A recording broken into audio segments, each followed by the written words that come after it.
All in all, I thought last week's presidential events that the newspaper sponsored with CNN and WMUR-TV were good for New Hampshire. Oh, sure, you're saying it's his newspaper that sponsored them, so of course they were good? Not exactly. We've co-sponsored these kinds of things before and then roasted them editorially the next day. With 18 candidates, 10 Republicans and 8 Democrats, these certainly weren't classic debates in any sense of the word. They were more like joint press conferences with Tom Fahey from our newspaper, Scott Spradling from Channel 9, and Wolf Blitzer from CNN asking most of the questions. But debate has morphed into the accepted shorthand for these modern-day television events, and I guess we're stuck with the term. Ditto with calling Blitzer the moderator. He was more like an MC. I didn't put a watch to it, but it seemed clear that the so-called top tier, another loaded term, from both parties got more questions than some of the lesser-known candidates.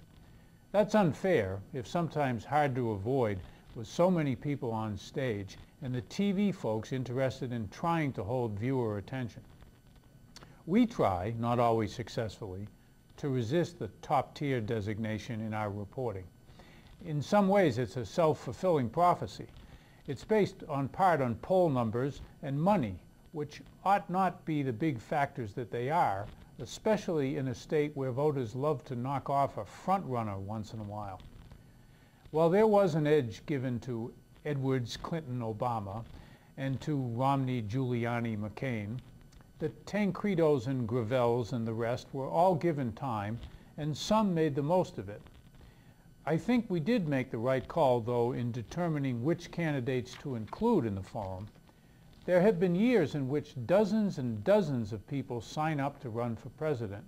They all say they are serious about it, including the guy who dragged a cross across the country, the occasional Indian chief, and the late Harold Stassen.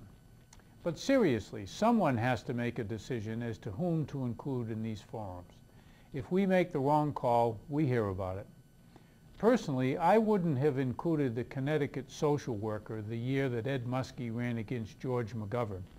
I'm still not sure if that was a real dead rat or a fake one that the guy swung around at the New Hampshire Public TV forum. What I would like to see, but probably will never happen because the prominent candidates wouldn't agree to it, is a forum in which candidates actually debate candidates. That is, they would take a position, hear a rebuttal, and reply. It might have to be one-on-one or two-on-two with so many candidates, but it would be interesting to see just how their ideas hold up in such a forum. See you next week.